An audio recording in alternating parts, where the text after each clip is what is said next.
Kalau iblis datang untuk apa? Mencuri, membunuh, dan membinasakan. Dia bukan cuma mencuri. Kalau bisa dia curi, dia bunuh, dia binasakan juga. Apapun yang kamu punya, kalau perlu bisa dirampok semuanya habis. Bukan cuma dirampok, bukan cuma hartanya, sukacitanya, damainya, kalau bisa kesehatannya, semuanya mati semuanya kalau bisa. Anaknya hilang semuanya, keturunannya. Jangan kita pikir cuma yang kelihatan saja, no, semua-muanya kalau bisa dia hilangkan. Tapi Tuhan Yesus katakan, Tuhan Yesus datang untuk memberikan hidup, a Zoe life, hidup yang berkelimpahan. Itu yang Tuhan mau, saudara.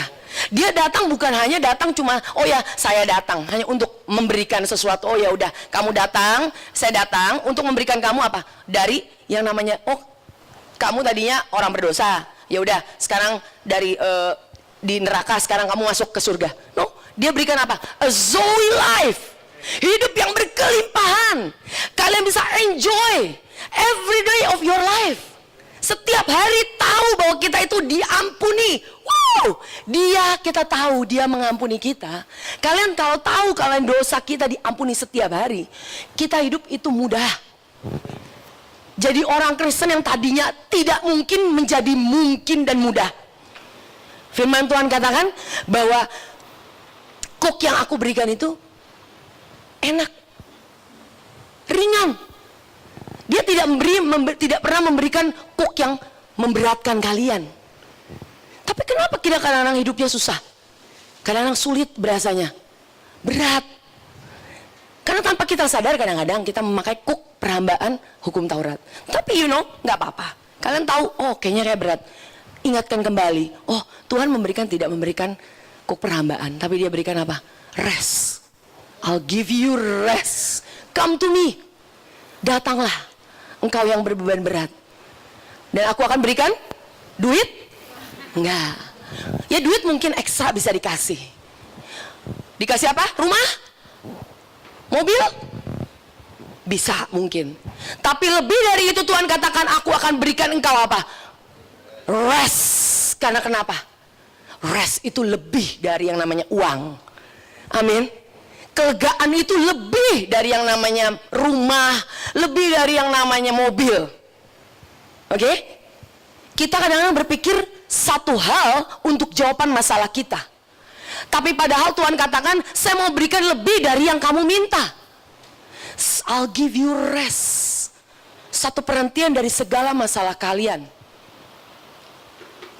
I'll give you myself. Aku berikan aku. Aku berikan hidupku kepadamu, damaiku kepadamu, sukacitaku kepadamu. Damai yang memberikan yang di luar akal pikiran manusia. Bukan sekedar damai. Damai ya. Polisi damai ya, damai. No, damai itu maksudnya damai seperti apa? Waktu masalah banyak menghantam kita. Siapa di sini yang nggak ada masalah setiap hari? Satu hari aja nggak ada masalah. Ada nggak kira-kira? Kayaknya saya paling ingat mungkin Airin anak saya mungkin satu hari mungkin nggak ada masalah. Mungkin dia yang bisa mengalami anak-anak kecil mungkin. Saya pikir mungkin. Kayak kalau kita sudah dewasa kayaknya ada aja, ya kan? Ada. Masalah itu nggak perlu dicari ya. Kita pikirin aja ada keluar gitu kan? Masalah itu ada, nggak perlu dicari. Tapi kenapa? Kalau waktu masalah menghantam kita setiap hari, memberikan kita apa, attack us, menyerang kita setiap hari, itu kan namanya pikiran nggak bisa diberhentiin ya. Emang dia stop gitu? Iblis itu pernah stop nggak?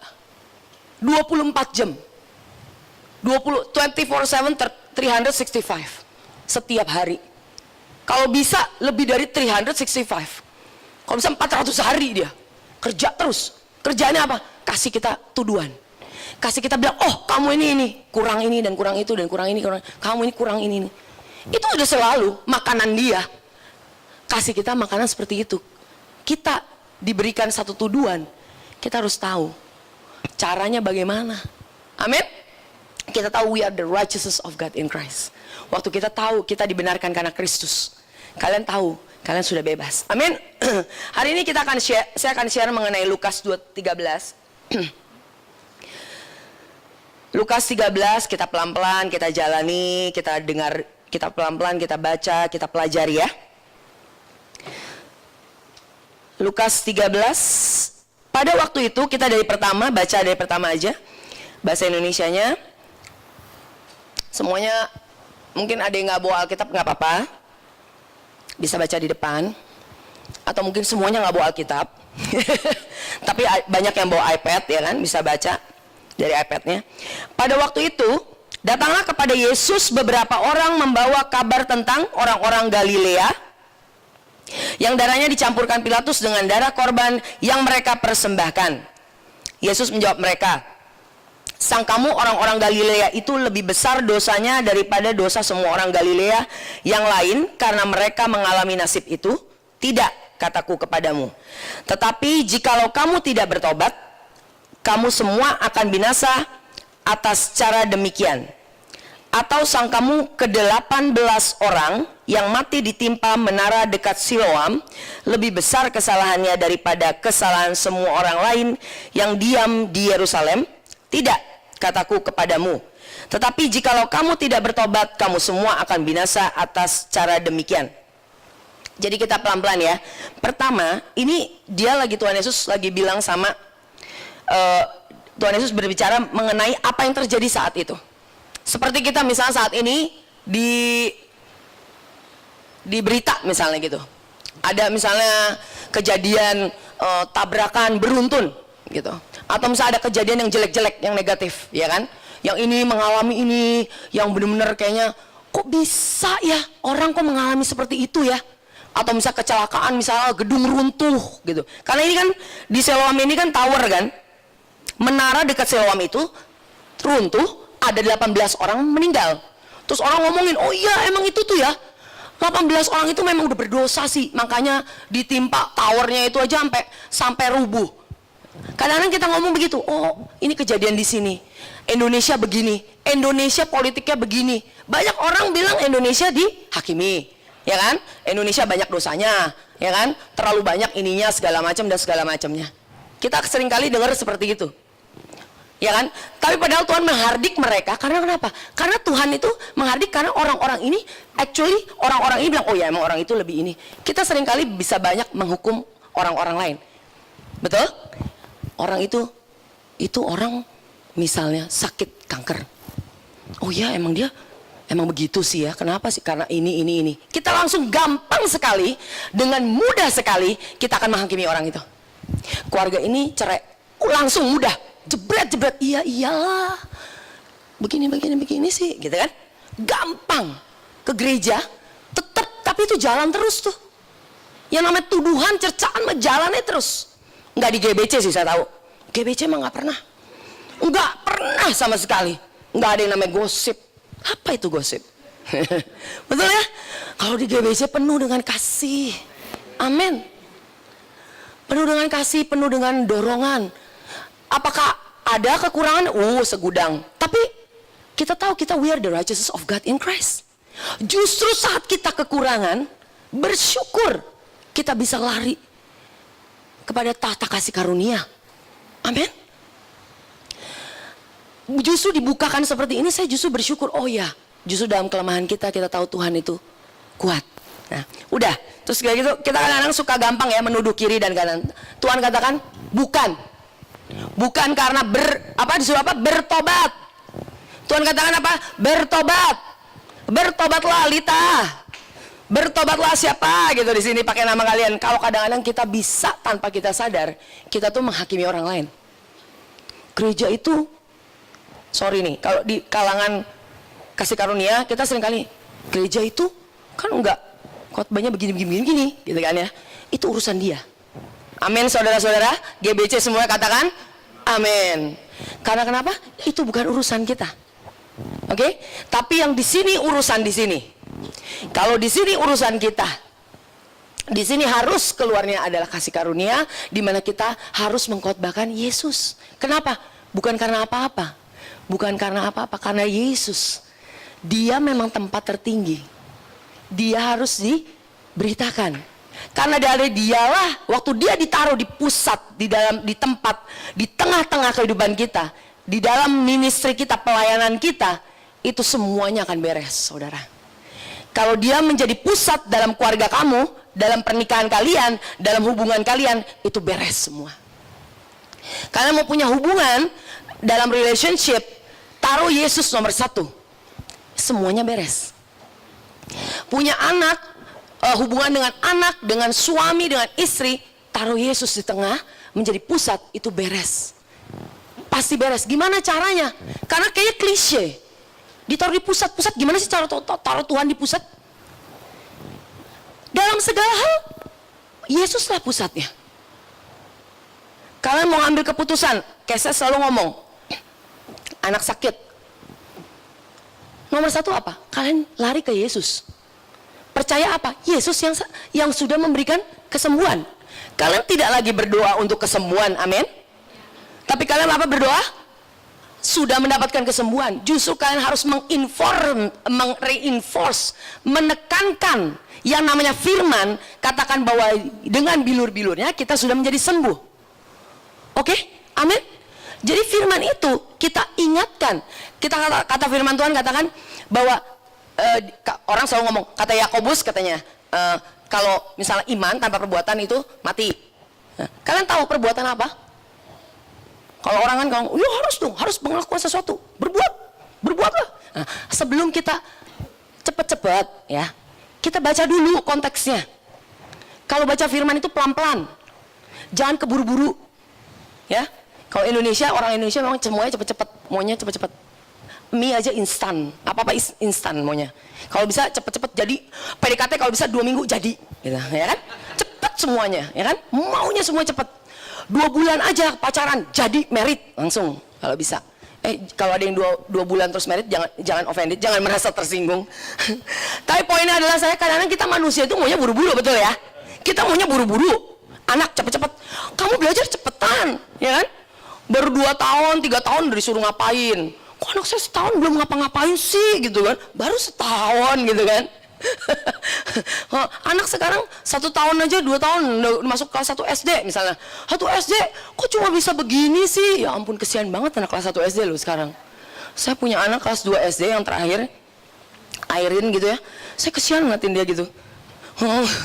Sampai saya ya kesian aja gitu ngeliatin. Kalau saya kan dulu sekolah kayaknya kelas 2 SD kayaknya nggak tahu apa-apa, cuma nulis indah terus kerjaannya, menulis indah terus gitu, pokoknya indah, pokoknya 8, 9 indah terus, pokoknya bagus tulisannya. Udah seingat saya menulis indah aja. Jadi kelas 2 saya nggak terlalu banyak tahu gitu. Sekarang kelas 2 ya ampun gitu ya pelajarannya. Anyway, kita kembali lagi, side track. Jadi maksud saya tadi apa? Mau cepet-cepet, ya kan? Kita mau cepet-cepet. Selalu maunya cepet-cepet, apa-apa maunya cepet-cepet. Jadi kita jangan cepet-cepet. Kalau baca firman itu, baca konteksnya. Yakobus katakan, iman tanpa perbuatan itu mati. Perbuatan seperti apa? Perbuatan di situ diomongin bahwa seperti Rahab, ya kan? Rahab itu dia itu pelacur. Apa dia sebagai satu kesaksian iman? Oh ya, seperti Rahab lah, pelacur gitu. No, bukan. Maksud di situ adalah apa? Dia itu percaya karena iman. Itu menjelaskan. Jadi perbuatan dia itu adalah apa? Believing. Percayanya itu adalah tindakannya. Amin. Kalian nanti baca lagi. Ini sebenarnya bukan saya punya khotbah, cuma saya mau throw in aja karena kalian pasti banyak pertanyaan mengenai itu. Dengan muka-muka kalian yang sangat bingung dan gitu kan? Karena tindakan itu, tindakan perbuatan apa sih? Itu speaking and believing. Kita kan cepet-cepet ya. Kalau ngomong tindakan, ayo kamu berbuatlah tindakan iman, ayo. Mau ngurusin badan, ayo cepetan dong, kurusin badan. Ayo olahraga. Seminggu 3 kali ya, 3 kali. Kalau bisa 3 kelas, langsung cepetan. Kalau bisa kurus gitu kan. Dengan tindakan iman. Saya nggak against olahraga, oke? Yang olahraga jangan timpukin saya. Pokoknya saya nggak against olahraga, saya nggak against makan sehat dan diet dan sebagainya. Saya juga menuju ke sana. Haleluya, katakan amin. Katakan amin semuanya. The more you say that, the more it will happen to me. Bukan, itu bukan poinnya. Poinnya adalah you believing and you speak it. Kita harus kembali saudara-saudara, gereja Tuhan harus kembali kepada simplicity of saying and believing, speaking and believing. Coba katakan, speaking and believing, believing and speaking. Jadi kadang-kadang sekarang kalau misalnya ngelihat belum berubah, istri atau suami belum berubah, pertama apa? Believing and then speaking. Ya oke, apa aja deh, believing and speaking sebenarnya. Believing dulu, percaya Tuhan baik, dia akan merubah suami atau istri saya. Ya dong, bener nggak? Oh yang amin gede banget di sini. Pinggan. Nggak, saya juga amin. Loh, setiap orang itu pasti perlu berubah. Jangan tersinggung. Kalau saya aja dia ngomong gede, saya bersyukur banget karena berarti saya akan berubah, lebih banyak berubah. Berarti saya akan lebih cantik, lebih muda, lebih kuat, lebih apa lagi? Lebih cantik, lebih muda, lebih kuat. Kok di situ-situ aja sih? Berarti ini kayaknya nggak bakal selesai saya punya notes ini kalau kayak gini. Berarti ya, tapi benar saudara, itu jadi speaking and believing. Kita sering kali ya, kita kan sering terperangkap dengan satu kata gini. Sebenarnya benar, tapi kita terlalu fokus dengan kata-kata gini nih. Sering dengarnya. Jangan ngomong doang deh, ya. Buktiin. Nah, sering banget ya. Kayaknya itu udah moto setiap dunia, setiap manusia, setiap keluarga, setiap orang. Betul gak sih? Setiap gereja juga. Ya kan? Tapi jangan lupa, sebelum kita ngomong, buktiin. Kita pertama balik dulu ke akarnya. Do you believe it? Masalahnya kita tuh udah terlalu sering untuk kita hanya menghandle dan deal only with the fruits. Dengan apa yang kita lihat, apa yang kelihatan. Orang ini nggak ke gereja, hayu ke gereja. Nah, orang ini ngerokok, stop ngerokok. Nah, itu cuma di deal di atas. Abis itu dia nggak ngerokok sih karena dia takut sama saya ya. Misalnya gitu, jangan ngerokok lo, stop ngerokok di depan saya. Betul nggak? Di belakang saya mana kita tahu. Yang ngerokok jangan marah, gitu. Ya kan? Kalau ngerokok, you just need, kalau misalnya ada yang ngerokok, kalian mau lepas, saya kasih secret. Mau nggak? Benar mau. Yang mau angkat tangan. Ketahuan dong yang ngerokok. Kalau kalian mau, nih saya kasih tahu. Kalian jangan stop dengan kekuatan sendiri. Jangan pernah stop dengan kekuatan sendiri. Caranya gimana? Mulai sekarang, dengerin saya nih tapi takut. Dengerin saya karena ini benar-benar firman Tuhan. Kalau kalian nih, saya ada satu lagi hal. Kalau kalian coba satu hal nih, ya, terus tidak menghasilkan buah bertahun-tahun, kita mau hancurkan misalnya habit kita apalah, kebiasaan jelek kita lah. Saya misalnya sering marah-marah gitu misalnya. Saya udah nggak sering marah-marah loh sekarang. Kalian kan percayanya, apalagi yang nonton di YouTube pasti percaya saya suka marah-marah. Padahal kamu mesti tanya sama suami saya suka marah-marah nggak? Enggak. Karena dia takut saya marahin.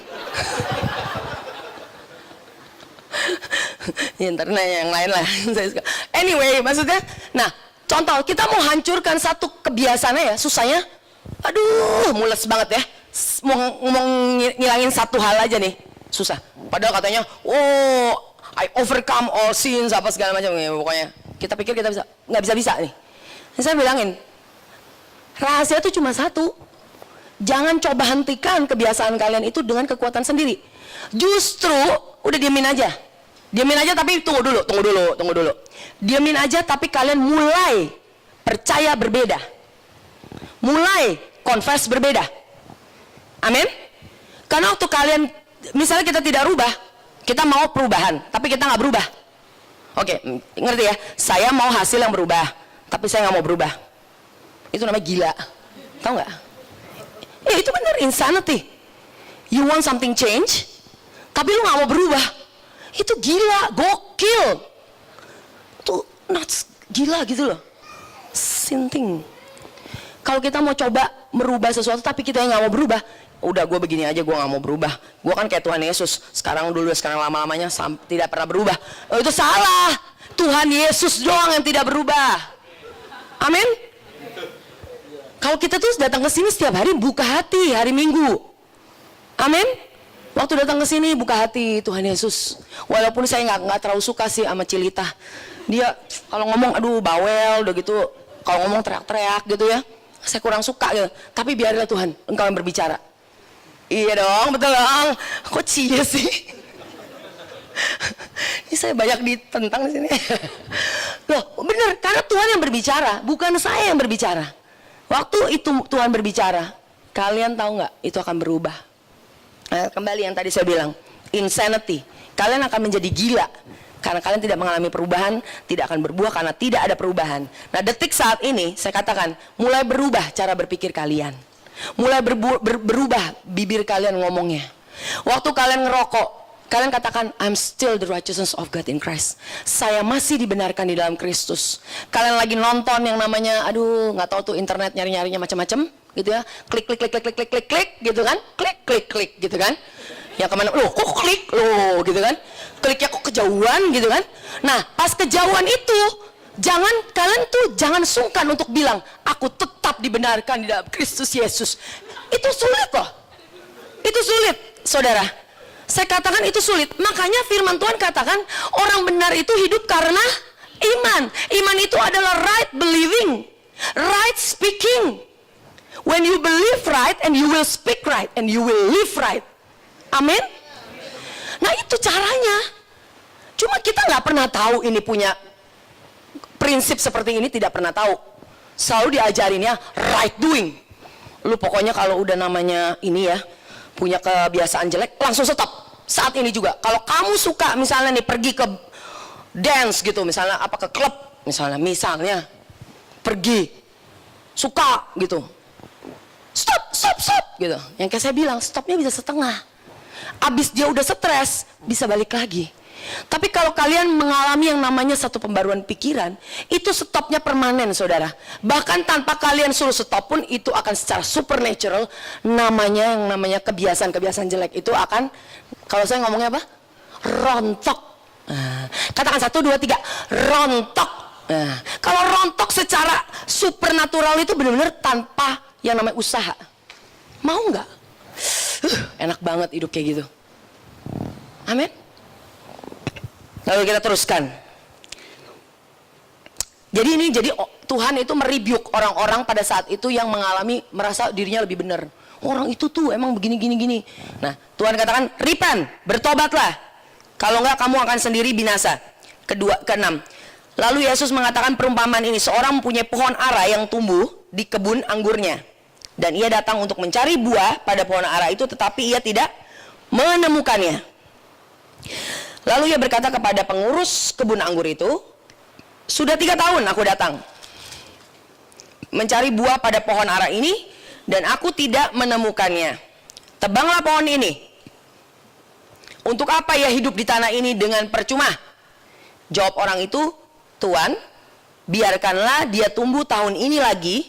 Aku akan mencangkul tanah sekelilingnya dan memberi pupuk kepadanya. Mungkin tahun depan ia berbuah, jika tidak, tebanglah ia.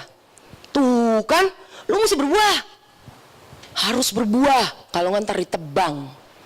Seringkali kita dengar khotbah firman seperti itu. Oke, kita ulangi lagi pelan-pelan ayatnya. Yesus mengatakan, yang ngomong siapa? Yesus. Perumpamaannya apa? Seorang mempunyai pohon ara yang tumbuh. Jadi yang punya ini adalah, yang punya pohon ara ini siapa? Yang punya the vine owner ini, yang punya kebun anggur ini siapa? Bapak. Oke?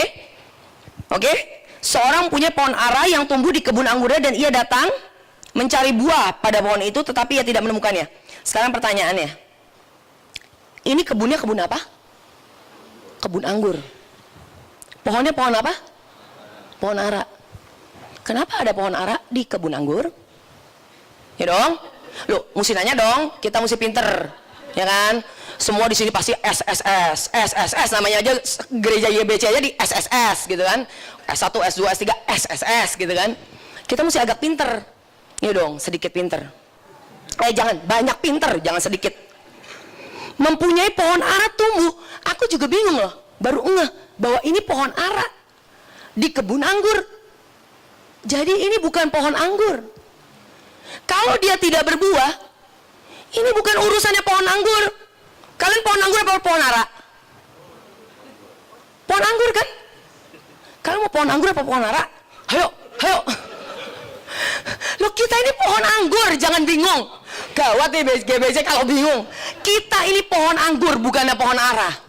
Jadi kalau ada orang bilang, oh tuh pohon ara aja ditebang, ya itu pohon ara, pohon ara. Kita ini pohon anggur. Pohon ara itu yang belum mengenal Kristus, namanya pohon ara.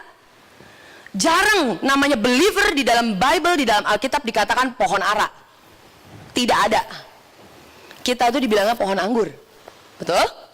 Jadi ini udah safe. Ayo dong semuanya. Kita yoga abis ini. Loh, yoga. Tarik napas. Lega kan? Ini berarti udah beres kan? Tapi kalau kayak gini kan, kalau kita nggak baca pelan-pelan kita nggak tahu pohon ara. Nah, pohon ara itu melambangkan apa? Angkat tangan, angkat tangan. Pohon ara, oh pada tahu pasti. Dikasih hadiah. Idi. Dia nanya dulu berapa hadiahnya. Ini GBC yang luar biasa ini. Mesti modalnya gede preaching khotbah di sini. Pohon ara itu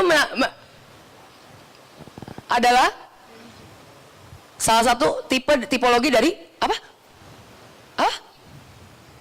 Self-righteous ya? Ya udah ketahuan nih self-righteous. Itu gue kasih banget ini gitu, self-righteous. Karena kenapa itu dipakai dengan dipakai pertama kali di mention, dikatakan pertama kali di Alkitab mengenai waktu Adam. Adam jatuh ke dalam dosa. Adam yang jatuh, kayaknya bukannya Hawa. Nggak ada orangnya. Adam yang jatuh ke dalam dosa. Adam jatuh ke dalam dosa. Dia menutupi waktu Allah memanggil, Adam di mana engkau gitu kan? Dia, aku takut gitu. Dia terus menutupi dengan apa? Dengan fig leaves, dengan daun pohon ara. Dia tutupi. Itu perlambang dari satu apa? Dia mencoba membenarkan diri dia. Jadi pohon ara itu adalah melambangkan human effort. Satu usaha daripada manusia, dari self-righteous, membenarkan diri sendiri. Oke? Itu pohon ara. Pohon ara yang tumbuh di kebun anggur, ia datang untuk mencari buah pada pohon itu, tetapi ia tidak menemukannya. Terus, setelah 3 tahun, tebanglah pohon. Lalu jawab orang itu, Tuhan, biarkanlah dia tumbuh tahun ini. Aku akan mencangkul. Bentar. Sudah 3 tahun aku datang. Ini 3 tahun. Jadi Yesus saat itu dia sudah 3 tahun melayani, dan dia sudah dalam pelayanan 3 tahun. Ini dia waktu memberikan firman ini, dia sudah di akhir dari pelayanannya. Sudah di tahun ketiga dia sudah pelayanan. Dan kalian tahu waktu dia pelayanan itu hanya 2 bulan. Dia itu di Yerusalem. Dia cuma 2 bulan. Jadi selebihnya itu dia di luar. Dia melayani orang-orang Gentile. Karena kenapa? Karena kalau justru di Yerusalem itu, di dalam di mana orang-orang yang dilayani itu adalah orang-orang yang mengenal hukum Taurat, itu sulit. Justru orang Gentile, orang non-Yahudi yang tidak mengenal hukum Taurat itu yang mudah menerima. Amin. Nah, teruskan ya. Jadi dia bilang, biarkanlah dia tumbuh tahun ini, aku akan mencangkul tanah sekelilingnya dan memberi pupuk kepadanya. Kalau bahasa Inggrisnya bisa dikeluarin ya. Kalau bahasa Inggrisnya itu yang, but he answered and said to him, Sir, let it alone this year also until I dig around it and fertilize it. NKJV. Ini fertilize it ini kalau ditelusuri lagi itu dari kata akar daripada kata ini adalah dangit. Dang itu artinya dipupuki. Oke? Pupuki dengan apa? Dengan kotoran binatang. Dang itu bisa artinya kotoran binatang. Oke?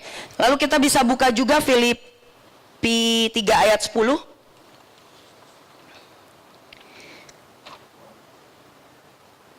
Ini kata ini yang dang ini juga dipakai di Filipi 3 ayat 10. That I may know him, dari mungkin 7 ya. But what things were gained to me, this I have counted loss for Christ. Yet indeed I also count all things loss for the excellence of the knowledge of Christ Jesus my Lord, for whom I have suffered the loss of all things and count them as rubbish. Nah, rubbish di sini adalah kata yang sama akarnya dengan dung, yaitu sibalon. Itu kotoran daripada hewan, that I may gain Christ and be found in him, not having my own righteousness, which is from the law, but that which is through faith in Christ, the righteousness which is from God by faith. Oke, stop sampai di sini dulu. Bisa bahasa Indonesianya dikeluarkan? Dari 7, sorry. Tetapi apa yang dahulu merupakan keuntungan bagiku, sekarang kuanggap rugi karena Kristus. Banyak hal dalam kehidupan kita yang tadinya kita pikir keuntungan, saudara. Bahkan saya mau katakan di sini kadang-kadang kita pikir yang merupakan keuntungan, wah kayaknya gitu ya, satu achievement, satu apa ya, achievement tuh pencapaian, satu target lah ya, pencapaian yang kita capai gitu ya.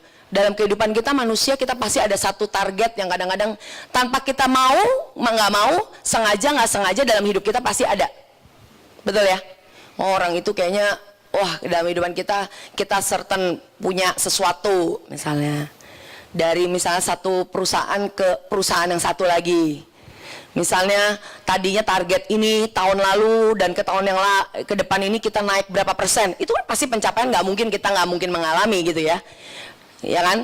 Misalnya pencapaian target dari tadinya berapa kilo terus naik lagi 2-3 kilo, 5 kilo tahun depan, itu juga pencapaian target gitu ya. Poinnya adalah dalam kehidupan kita pasti ada satu target. Mau nggak mau kita hidup di dalam dunia, sistem dunia yang ada. Oh orang itu punya itu, oh orang ini punya ini. Gereja, ministry. Oh orang itu, kita gereja ini, GBC udah berapa sih? Udah berapa orang sih? Gitu. Jemaatnya berapa? Gitu kan? Itu suatu kayak pencapaian. Oh kita udah 100 gitu kan? Oh 100. Somehow di dalam pikiran kita tuh satu pencapaian itu merupakan satu achievement. Tapi kata Rasul Paulus, katakan tadi, yang dahulu merupakan keuntungan bagiku, sekarang kuanggap rugi karena Kristus. Teruskan, lanjutkan. Malahan segala sesuatu kuanggap rugi karena pengenalan akan Kristus Yesus. Jadi semua itu dibanding dengan pengenalan akan Kristus itu, pengenalan akan Kristus itu adalah segala-galanya.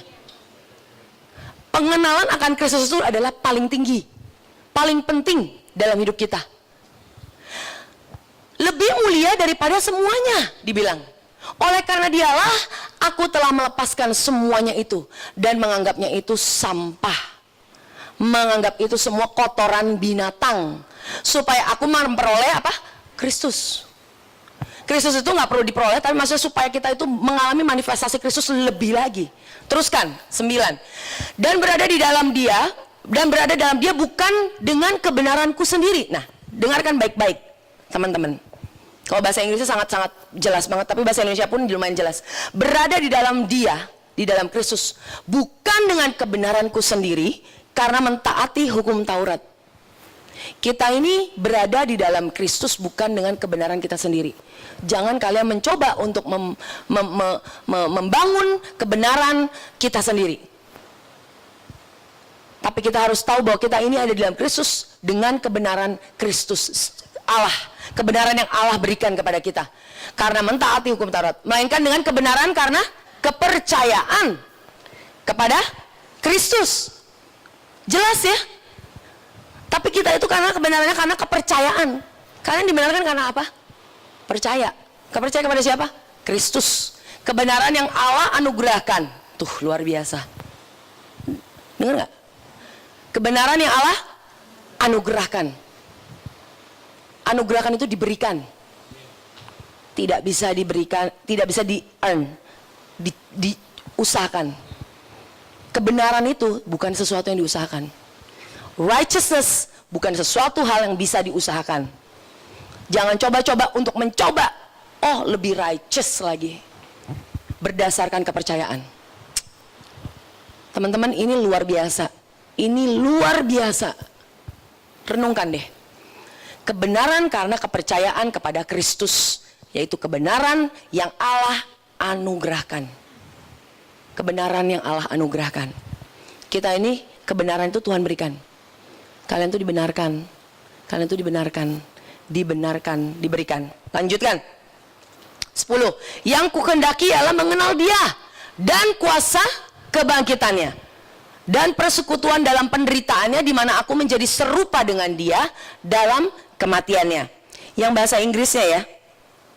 Saya mau baca Inggris sebentar. That I may know Him. Oke.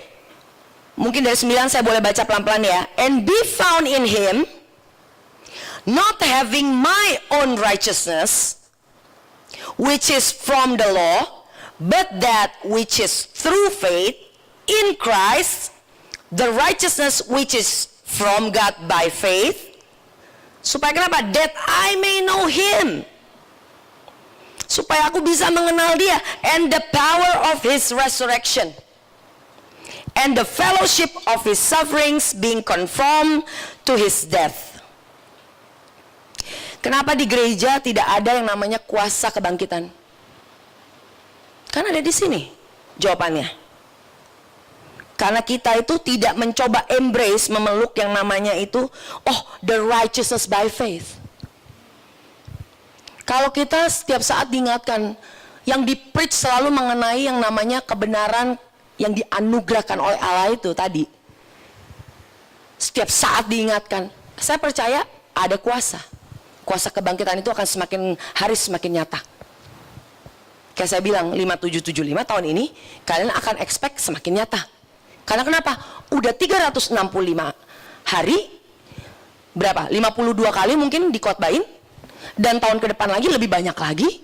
Kenapa? Karena kita mulai khotbah lebih banyak lagi mengenai apa? Righteousness by faith. Given to you in Christ, through Christ. Oke? Melalui Kristus by faith. Dianugerahkan kepada kalian. Amin. Jadi waktu itu, saat itu Paulus katakan ini nih, kita kembali lagi sekarang ke Lukas yang tadi. Kan tadi kan udah nggak berbuah kan. Terus nggak berbuah, terus dia bilang, biarlah aku akan mencangkul tanah sekelilingnya dan memberi pupuk kepadanya. Tadi dibilang kan, biar ini dibeli pupuk. Biar semuanya, all the self-righteous itu yang kita punya dalam kehidupan kita itu, kita taruh, kita jadikan pupuk. Jadi kita jadikan pupuk dalam ini yang namanya, kalau kehidupan kita ini namanya ibaratnya itu adalah pohon itu yang tidak berbuah itu. Self-righteous kita taruh sebagai fertilize, sebagai yang kita punya yang namanya, kita punya kotoran binatang itu, dedang itu, kita taruh supaya kita apa? Bisa fertilize, supaya bisa berbuah. Kita biarlah saat ini, biar waktu yang namanya, kalau pohon itu, kalau namanya untuk berbuah, kalian ini apa? Tuhan itu apa? Tuhan itu pokok anggur. Kita itu apanya? Carangnya. Betul? Kalau kita carangnya, kalian itu carangnya atau mencoba menjadi carang? Enggak, kalian itu carangnya. Kalian sudah menjadi carang. Betul? Kalian itu menjadi carang itu tempat di mana? Buah. Buah itu hasilnya dari mana? Dari carang? Carang itu mencoba untuk mengeluarkan buah? No, buah itu adalah hasil secara alami, di mana ada kehidupan mengalir, betul? Ada sinar matahari, betul? Terus ada makanan, ya kan? Sinar matahari mungkin dari firman Tuhan. Firman Tuhan mengenai apa? Dari kasih Kristus, kasih Allah Bapa, ya kan? Dikasih apa? Fertilize. Fertilize itu apa yang tadi? Kembali, dang itu loh. Kembali, yang dangnya itu apa? Your self-righteous itu mulai ditaruh di bawah. Put it under the tree. Put it under the tree, under the feet of Christ. Nih Tuhan, kalian punya apa sih? Some people ya, kadang-kadang orang-orang ada yang sombong. Apa sih self righteousnya apa? Oh saya udah saya ini saya tuh udah dengerin, saya udah ke GBC udah bertahun-tahun loh. Saya kenal Koyudi, waduh, saya tahu semuanya tentang Koyudi. Misalnya, lebih dari istrinya misalnya. Serem banget itu. Misalnya, atau mungkin bukan Koyudi lah. Misalnya, saya udah dengerin khotbah yang namanya kasih karunia, saya udah tahu udah lama. Itu bukannya garansi, bukannya jaminan saudara. Karena gini ya, karena kasih karunia itu bukannya sesuatu yang kalian bisa master. Amin ya. Bukan sesuatu knowledge, pengetahuan. Saya sampai detik ini pun saya tidak pernah mengerti yang namanya kasih karunia. Sampai detik ini pun saya masih tenggelam dan saya masih bingung untuk dalam pencarian yang namanya menemukan kasih karunia itu. Nggak pernah selesai. Yang kita dapatkan hari ini yang saya pikir-pikir kita khotbahkan setiap minggu itu hanya sedikit 0,1%. Oke? 0,00001% dari yang kita pikir kita jago. Ya. Ayatnya pasti yang dipakai ini nih. Abis ini. Pasti keluarin no condemnation kan? Nah, kita kan udah pinter banget, lebih pinter dari khotbah pasturnya. Iya, saya dengerin ini, saya udah dengerin 10 kali. Nah, yang dengerin 10 kali aja belum dapat, belum tentu dapat, apalagi yang nggak dengerin, ya kan? Ya nggak usah ngomong dah. Kalau yang dengerin 10 kali aja saya aja masih banyak dapatnya, apalagi yang nggak dengerin. Maksudnya dalam arti bukan dapat, setiap hari dengerin, diperbaharui. Saya dengerin bukan untuk mendapatkan satu righteousness, pembenaran, amin. Tapi kenapa? Karena saya mengalami yang namanya kehidupan waktu saya mendengarkan. Setiap kali saya dengerin, saya mengalami pembaruan. Setiap kali dengerin, saya diberkati. Saya dengerin, saya mengalami pertobatan. Saya dengerin, anak saya sembuh. Saya dengerin, saya mengalami terobosan. Siapa yang gak mau? Saya dengerin, dibeliin barang sama suami. Saya dibeli. Saya dengerin, suami saya tiba-tiba jadi bertobat gitu, apa sayang banget sama saya gitu kan misalnya. Pokoknya anyway gitu ya, anyway. Saya dengerin kadang-kadang nggak terjadi apa-apa. Tapi di dalam hati saya terjadi sesuatu. But one thing for sure, setiap kali kalian mendengarkan firman Tuhan, nggak mungkin nggak ada terjadi apa-apa. Kalian pikir nggak terjadi apa-apa, tapi dalam kehidupan kalian nggak mungkin nggak terjadi apa-apa. Karena firman Tuhan itu tidak mungkin kembali dengan sia-sia. Kalian pikir tidak terjadi, tapi pasti terjadi. Amin. Bersyukur banget loh, kita ini bisa dengar firman Tuhan. Kita kan pernah, udah sering nih diceritain. Saya baru belakangan, berapa tahun terakhir baru ngeh. Kalau sebenarnya orang-orang zaman dulu kesian banget kan. Kita ada Alkitab, ada iPad, iPod, kempot gitu kan. Ada apapun ada. MP3 apa. MP4 lah, apapun ada untuk yang namanya Alkitab. Orang zaman dulu yang kayak Koy diceritain itu loh, mau baca kitab guluan aja banyak banget gitu kan, ribet banget. Apalagi saya yang kayak orang kayak saya kagak suka struggle dengan baca gitu, oh my goodness gitu kan, panjang gitu, udah tidur aja gue gitu kan. Orang-orang itu kan sulit gitu loh, berat banget dengerinnya gitu kan. Bersyukur banget kita sekarang. Kalian gak suka baca? Gak suka baca? Dengerin. Gak ada excuse. Ya, orang grace itu, under the grace itu gak mungkin jadinya malah tambah males. Betul dong? Setuju gak? Setuju. Harus setuju. Karena, loh bener kan? Bukan maksa. Tapi itu adalah the truth. Karena waktu kita under the grace, di bawah kasih karunia, saya bisa jamin kalian akan jatuh cinta dengan namanya Yesus. Wow, waktu kalian jatuh cinta dengan namanya Yesus, kalian akan, you are gonna fall out from all the sins that you have.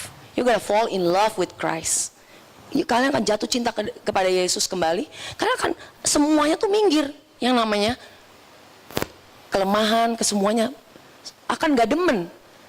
Yang tadinya tuh ya, oke, main games terus, dikontrol terus sama games.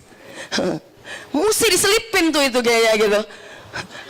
Saya nggak against kembali dengan orang-orang yang main games, oke, all the gamer please, ya. Tapi kan kadang-kadang ada tuh kalau orang yang games kan, saya juga suka kok games gitu. Nonton saya suka, game suka, makan suka, kopi juga suka, apalagi. Tapi kan kadang-kadang itu ya bisa membuat kita mengontrol kita sehingga kita tuh nggak lupa. Nggak usah itu deh ya. Saya demen pet, ya kan? Apa sih sosial media gitu kan? Saya kadang-kadang ya sampai saya harus benar-benar tutup tuh yang namanya tuh ya. Saya punya ini, tau nggak? Apa tuh iPhone saya, you know why? In the middle nih baru mau mulai nih namanya meditate, renungan. Karena banyak tuh sibuknya ritualnya, tau gak sih? Kalau namanya makan kan foto ceklek-ceklek gitu. Sama, yang namanya mau makan firman tuh ya sama. Tunggu sebentar ya, posisi. Ya. Coba, kopi, ya, makanan, ya. Semua lama terus gitu. Abis saya udah udah saya post, terus kan banyak tuh. Ntar ada komennya, ntar ada apanya. Terus kayak mulai sharing, chatting. Tanpa kita tahu, 30 menit berlalu. Buk. Gue ngomong, tadi baca, nggak dapet apa-apa. Oh, iya apa iya? Ngaku, ya kan? Ngaku, saya ngaku. Kalian ngaku nggak apa-apa. Tuhan Yesus, I know that I'm righteousness of God in Christ. Amen. Ya kan? Tapi poinnya adalah kita itu, kita tuh gampang sekali.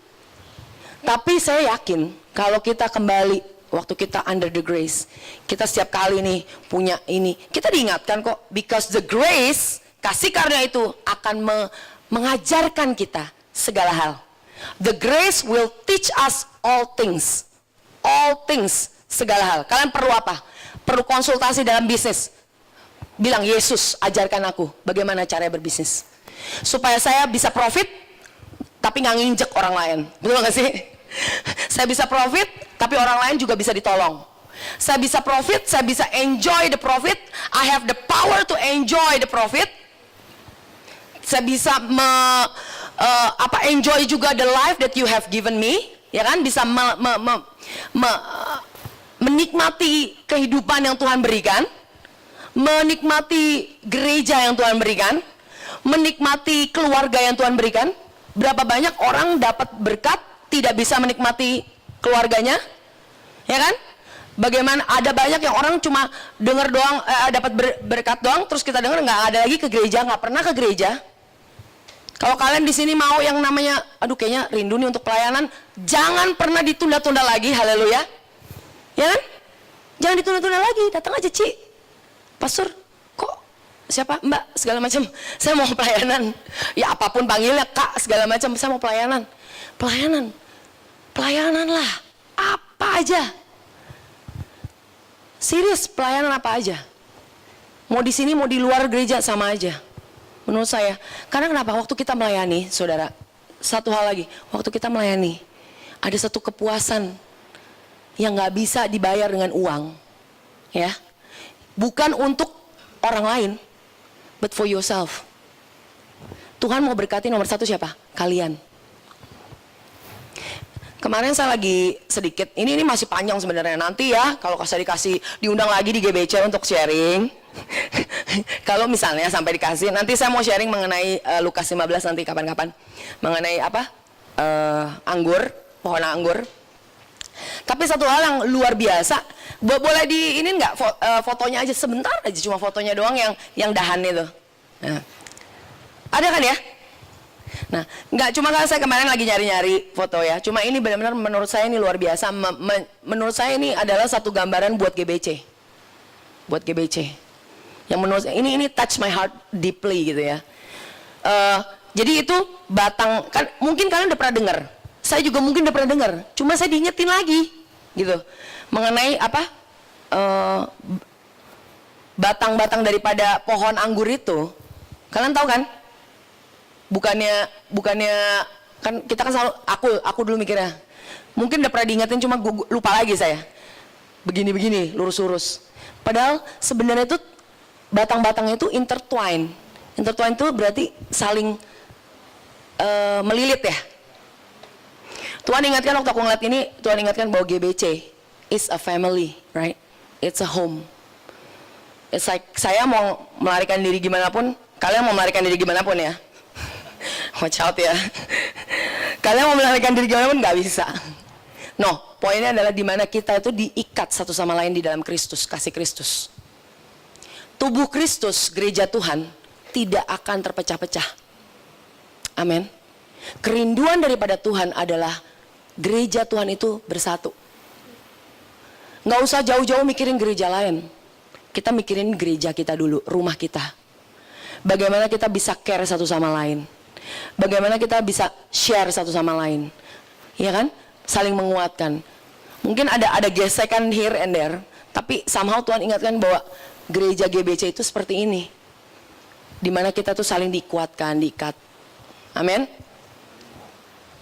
Terus satu hal lagi yang saya waktu kemarin lagi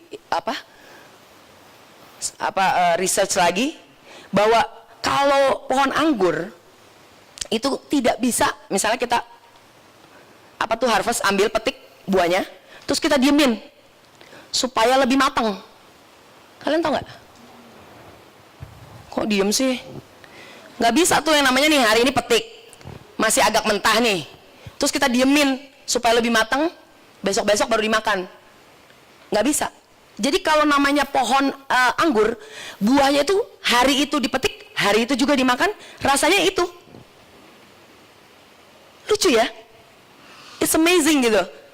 Jadi kalau namanya buah anggur kita makan, seperti kita ini kan buah anggur, waktu kita berbuah, kita kan berbuah.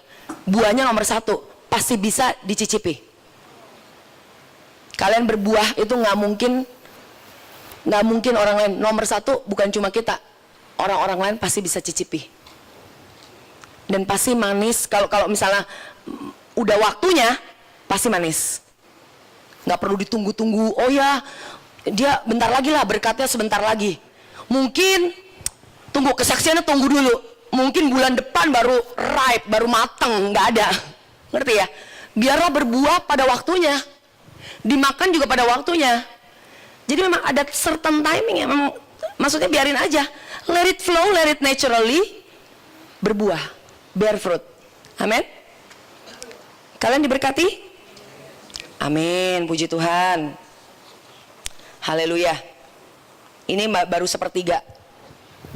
Anyway gitu, saya berdoa, maksudnya tadi kan kita baca bahwa kita di mana saat kita memberi pupuk, yang tadi dibilang, sebenarnya saya lebih ke self righteous, di mana kita itu kadang-kadang kita lebih menganggap diri kita tuh benar, menganggap diri kita itu lebih baik dari yang lain. Tapi biarlah itu kita taruh di bawah, under the tree, dedang itu, biarlah di bawah pohon ara itu.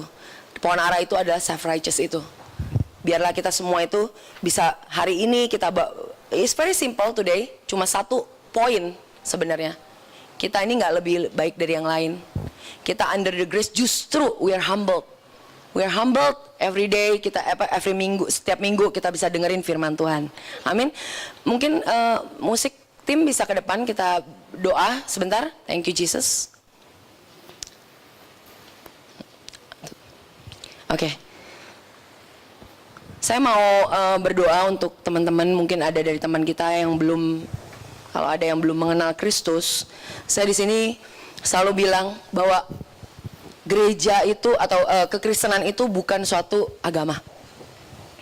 Kemarin waktu saya pergi ke funeral service gitu ya, dan kemarin ada kebaktian di rumah omnya suami saya. Itu saya bersyukur banget bahwa begitu banyak orang-orang yang Buddha, yang other religions. And let me tell you, Jesus loves Buddhists, Jesus loves Muslims, Jesus loves everyone. Semua agama Tuhan kasihi. Justru dia datang untuk membebaskan kita manusia semua, humankind, dari setiap ikatan agama. Makanya kekristenan bukan suatu agama, tapi kekristenan itu adalah satu hubungan antara Tuhan. Tuhan turun ke dunia ini, dia menawarkan dirinya sendiri untuk memberikan apa? Kehidupan. Kalian mau nggak mempunyai kehidupan, kata Tuhan, hidup yang berkelimpahan. Jadi kalau misalnya ada mungkin teman-teman yang dengerin, saya tahu bahwa sebenarnya kita nggak tahu bahwa ternyata actually di sermon khotbah ini begitu banyak beredar. Saya sampai terkaget-kaget bahwa banyak juga orang-orang yang udah mendengar. It's because of me or Pastor Yudi atau GBC-nya hebat. No, it's only by grace. Siapa kita? Who am I? Who are you? Who are we? Tapi kalau Tuhan berikan kesempatan, luar biasa privilege, kehormatan buat kita bisa mengambil bagian untuk bisa menaburkan benih-benih firman kehidupan. Kalau misalnya ada yang mendengar, mungkin dengerin, nonton gitu ya, kalian belum mengenal Kristus, bahkan kalian mungkin di dalam satu kehancuran, kalian mungkin bahkan keputusasaan. Last week saya bertemu dengan begitu banyak orang. Dalam satu hari saya dengar orang namanya depression aja mungkin 4-5 orang. Ketergantungan dengan obat, nggak bisa tidur, depresi, Ini bukan orang cuma yang belum mengenal Tuhan, orang sudah mengenal Tuhan. Saya katakan bahwa iblis, dia bisa berubah menjadi, masuk ke dalam agama, mengikat orang-orang yang Kristen, yang sincere, yang benar-benar mau, benar-benar ya ikut Tuhan, hatinya benar-benar sincere, tapi mereka bisa mengalami seperti itu. Karena kenapa? Karena diikat. Tapi saya katakan kalian bisa set free, karena Tuhan mau bebaskan kalian. Tuhan datang untuk memberikan hidup yang berkelimpahan. Haleluya.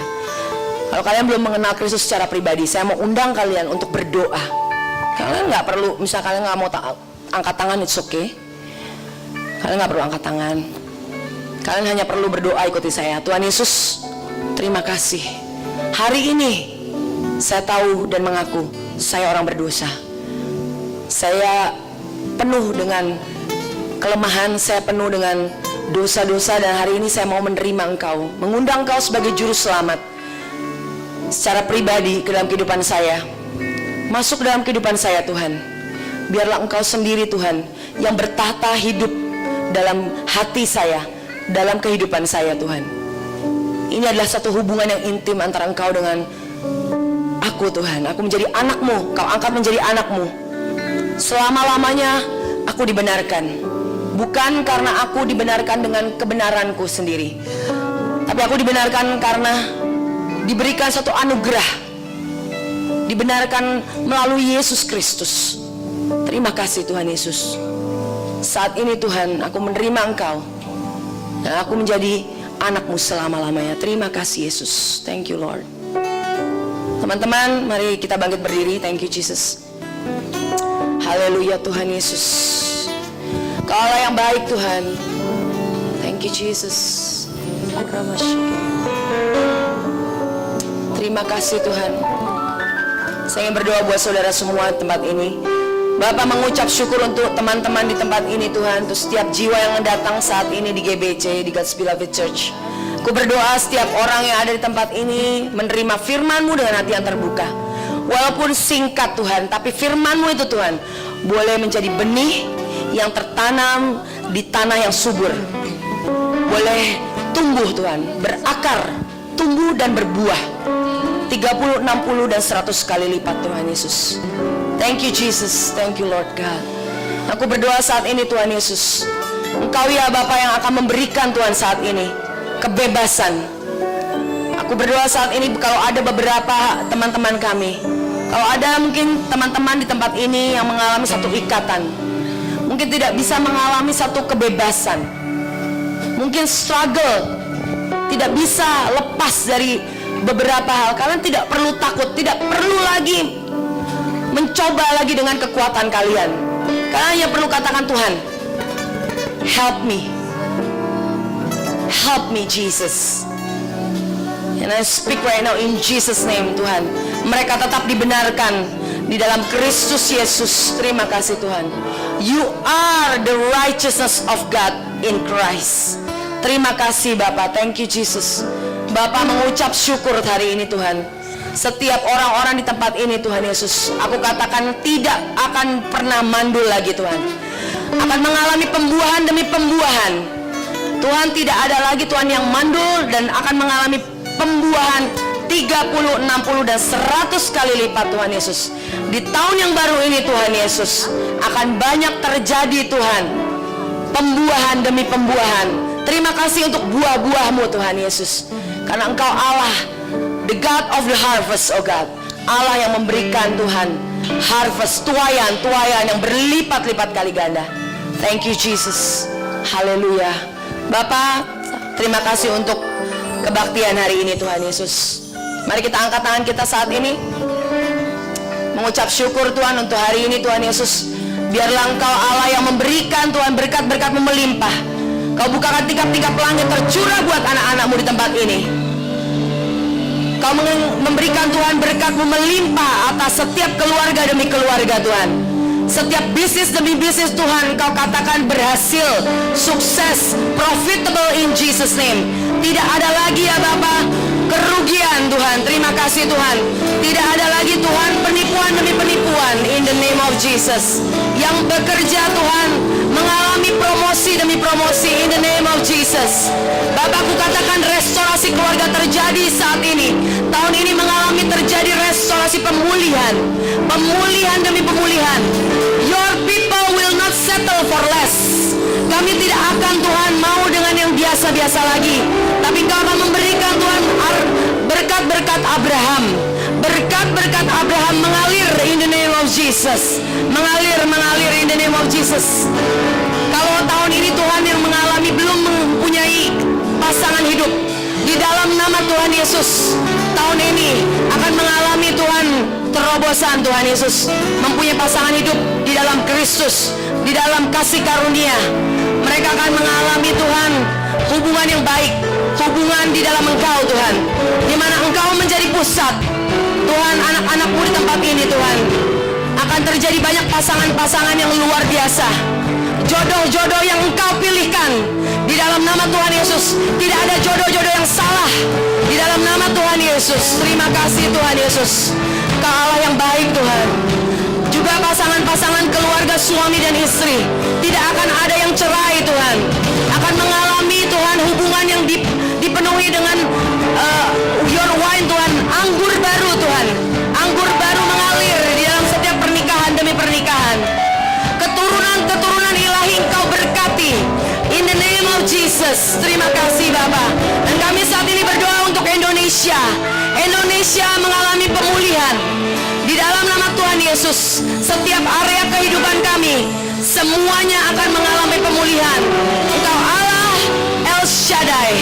Terima kasih Tuhan. Terima kasih Bapa. Haleluya. Terima kasih Tuhan Yesus. Kau baik Tuhan. Terima kasih Bapa untuk hari ini. Segala kemuliaan dan syukur bagi namamu Yesus. Amin. Beri kemuliaan buat Yesus.